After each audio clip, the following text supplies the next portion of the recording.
அனைவருக்கும் வணக்கம். நான் உங்கள் சாந்தி பேசுறேங்க. இன்றைய பதிவுல நாம என்ன பார்க்க போறோம் அப்படின்னு பார்த்தீங்கன்னா, இன்று கடன் தீர்வதற்கு செவ்வாய்க்கிழமை அன்று செவ்வாய் ஓரையில் என்ன பரிகாரம் செய்யணும், முருகப்பெருமானை எப்படி வழிபாடு செய்யணும் அப்படிங்கிறத பத்தி தான் இந்த பதிவுல நாம தெளிவாக பார்க்க போறோம். இப்போ பார்த்தீங்க அப்படின்னா, இன்றைய தினம் நம்மளுக்கு செவ்வாய்க்கிழமை. பொதுவாக செவ்வாய்க்கிழமை அப்படின்னாலே கடனை தீர்ப்பதற்கு உண்டான அற்புதமான நாள். இந்த நாள்ல செவ்வாய்க்கிழமை அன்று நீங்க வாங்கக்கூடிய யார்கிட்ட நீங்க கடன் வாங்கியிருக்கிறீங்களோ அவங்க கிட்ட நீங்க கடனை திருப்பி கொடுக்கும் பொழுது அந்த கடன் முழுவதும் தீர்ந்து விடும் அப்படிங்கிறது ஐதீகம். அதனால முடிந்த வரைக்கும் கடன் யாருக்காவது நீங்க திருப்பி கொடுக்குறீங்க அப்படின்னா செவ்வாய்க்கிழமை நாள்ல கொடுங்க. அதுவும் முடிந்தால் செவ்வாய் ஓரை நேரத்துல கொடுப்பது ரொம்ப விசேஷம். செவ்வாய் ஓரை நேரம் என்ன அப்படின்னு பார்த்தீங்கன்னா, காலையில் 6 மணிலிருந்து 7 மணி, மதியம் 1 மணியிலிருந்து 2 மணி, இரவு 8லிருந்து 9 மணி. இந்த 8லிருந்து 9 மணி வரைக்கும் இருக்கக்கூடிய நேரம் இரவு எல்லாருக்குமே ரொம்ப வசதியாக இருக்கும். நாமளும் இந்த நேரத்துல தான் கடன் தீர்ப்பதற்குண்டான பரிகாரத்தை நாம செய்ய போறோம்.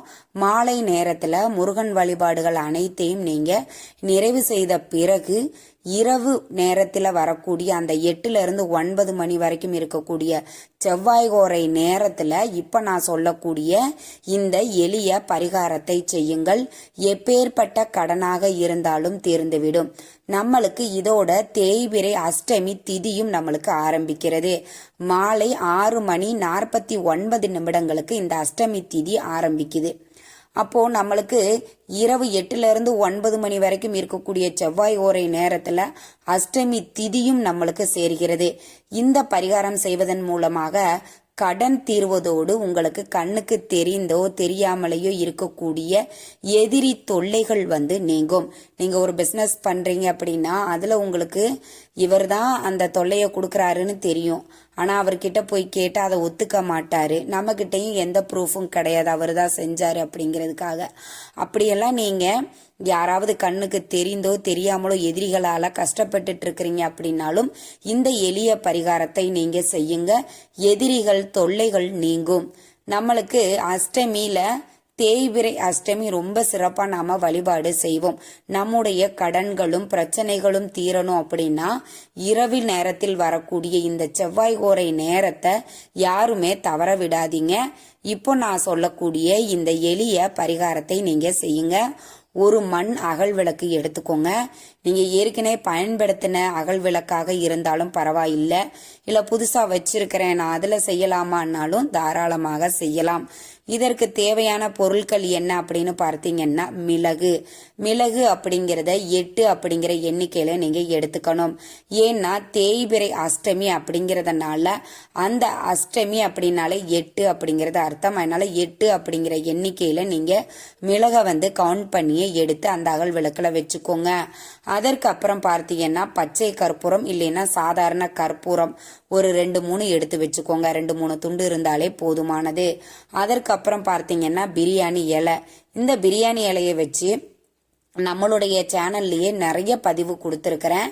இந்த பிரியாணி இலையில நாம செய்யக்கூடிய பரிகாரங்கள் எல்லாமே நம்மளுக்கு களி மேல பலன் தரக்கூடியது. அதனால எல்லாருமே இந்த பிரியாணி இலை பரிகாரத்தை தாராளமாக செய்யுங்கள். இதை இந்த பிரியாணி இலையை எந்த ஒரு கிழிஞ்சலோ டேமேஜோ இல்லாம நல்லா முழுமையாக இருக்கக்கூடிய பிரியாணி இலையா எடுத்துக்கோங்க. அதுல உங்களுடைய கடன் தொகை, அது பேங்க் லோனா இருக்கலாம், ஹவுஸ் லோனா இருக்கலாம், இல்ல பைக் லோனா இருக்கலாம், இல்ல ஒரு நபர்கிட்ட இருந்து கந்து வட்டிக்கு நீங்க கடன் வாங்கியிருக்கீங்க, எவ்வளோ அமௌண்ட் நீங்க கடன் வாங்கியிருக்கிறீங்க அப்படிங்கிற அந்த தொகையை நீங்க எழுதணும். முதல்ல கடன் தீர வேண்டும் அப்படின்னு எழுதிட்டு அந்த அமௌண்ட் நீங்க எழுதிக்கணும். நீங்க இப்போ ஒரு 3 லட்சம் ரூபாய் கடன் வச்சிருக்கீங்கன்னா 3 லட்சம் கடன் தீர வேண்டும் அப்படின்னு நீங்க அந்த பிரியாணி இலையில எழுதிக்கோங்க. இதை சிகப்பு நிற பேனா, பென்சில், மார்க்கர் இது மாதிரி எதுல வேணாலும் நீங்க எழுதிக்கலாம். எழுதிட்டு அந்த பிரியாணி இலையையும் அந்த விளக்குலையே வச்சுட்டு அதற்கு மேலே சாதாரண கற்பூரமாகவும் வைக்கலாம், பச்சை கற்பூரம் உங்களுக்கு எது வசதியாக இருக்குதோ எது உங்களுக்கு கிடைக்குதோ அதை பயன்படுத்திக்கோங்க. முடிஞ்சவங்க பச்சை கற்பூரத்தை பயன்படுத்துங்க. எங்கள்கிட்ட இல்லைம்மா இல்லை எங்களுக்கு கிடைக்காது நாங்கள் வெளிநாட்டில் இருக்கிறோம் அப்படின்னா சாதாரண கற்பூரத்தையே நீங்கள் தாராளமாக பயன்படுத்தி கொள்ளலாம். வச்சுட்டு அந்த பிரியாணி இலை வச்சுக்கோங்க, அதற்கு மேலே கற்பூரத்தை வச்சுக்கோங்க, அதற்கு மேலே 8 மிளகை வச்சுக்கோங்க. இது எல்லாமே எரிக்க போகிறோம். நீங்கள் இதை எரித்து அதை அப்படியே சாம்பலாக ஆகிடும். அதை நல்லா எரியிற அளவுக்கு நீங்கள் மேலே கற்பூரத்தை வச்சுக்கோங்க. அந்த பிரியாணி இலை மிளகு இது எல்லாமே எரியணும். அந்த மிளகு நெருப்பில் பட்ட உடனே வெடிக்கும், கொஞ்சம் ஜாக்கிரதையாக இருந்துக்கோங்க. அப்புறம் இந்த பரிகாரத்தை நாம் செஞ்சு முடிச்சதுக்கு அப்புறம் இந்த சாம்பலை நாம் என்ன பண்ணணும் அப்படின்னா, உங்கள் வீட்டுக்கு வெளியில் கால்படாத இடமா இல்லை ஓடுகிற நீர்நிலைகள்லையோ இதை விட்டுடுங்க. இப்படி செய்யும் பொழுது உங்களுடைய கடன் பிரச்சனைகள் அனைத்தும் தீரும். அதே மாதிரி அஷ்டமி திதியும் நம்மளுக்கு இருக்கிற காரணத்தினால எதிரி தொல்லைகள் நீங்கும். இந்த மாதிரி ஒரு பரிகாரத்துல 2 நன்மைகள் நம்மளுக்கு நடக்கும். ரொம்ப ரொம்ப சக்தி வாய்ந்ததுங்க. உங்கள் சமையலறையில இருக்கக்கூடிய பொருட்களை வச்சுதான் நாம இந்த பரிகாரத்தை செஞ்சிருக்கிறோம்.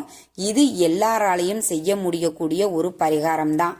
அதனால எல்லாருமே செய்யுங்க. ஒரு பரிகாரத்துல 2 நன்மைகள் நம்மளுக்கு நடக்க போகுது. ஒரே கல்லுல 2 மாங்காய் அப்படின்னு சொல்லுவாங்க பாத்தீங்களா, அது இதுதான். உங்களுடைய கடன் தொகை 1 ரூபாய் கூட மிச்சம் இருக்காதுங்க. அந்த அளவுக்கு ரொம்ப ரொம்ப பவர்ஃபுல்லா இருக்கும்.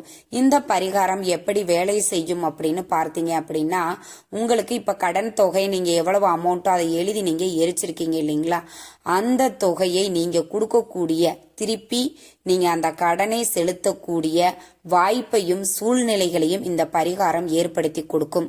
அந்த வாய்ப்பை நீங்க சரியாக பயன்படுத்தி கொள்ள வேண்டும், அவ்வளவுதான்.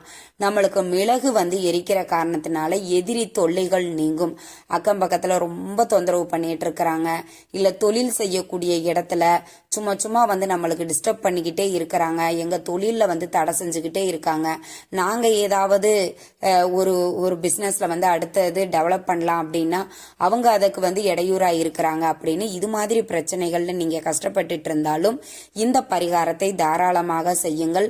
கண்ணுக்கு தெரிந்தோ தெரியாமலோ இருக்கக்கூடிய எதிரி தொல்லைகள் நீங்கும். இன்றைய தினத்துல வரக்கூடிய அந்த செவ்வாய் ஓரை நேரத்துல தாங்க இந்த பரிகாரத்தை நீங்க செய்யணும்.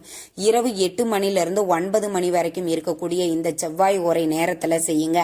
ஏன்னா அந்த நேரத்துல தான் நம்மளுக்கு செவ்வாய் ஓரை நேரமும் இருக்கு, தேய்பிறை அஷ்டமி திதியும் நம்மளுக்கு இருக்குது. அதனால அந்த நேரத்துல செய்யும் போதுதான் நம்மளுக்கு கூடுதல் பலன் கிடைக்கும். ரொம்ப ரொம்ப எளிமையானது, பட் ரொம்ப பவர்ஃபுல்லானதுங்க. நீங்க இதை ஒரு முறை ட்ரை பண்ணி பாருங்க. உங்க கடன் முழுவதும் கொஞ்சம் கொஞ்சமா அப்படியே படிப்படியாக குறைந்து அந்த கடனே இருக்கிற இடம் தெரியாமல் காணாமல் போய்விடும் அளவுக்கு உங்களுக்கு அற்புதமான ஒரு பலன் தரும். இந்த தகவல் உங்களுக்கு ரொம்பவுமே பயனுள்ளதாக இருந்திருக்கும்னு நினைக்கிறேங்க. வீடியோ பிடிச்சிருந்தா லைக் பண்ணுங்க, ஷேர் பண்ணுங்க, கமெண்ட் பண்ணுங்க. நன்றி, வணக்கம்.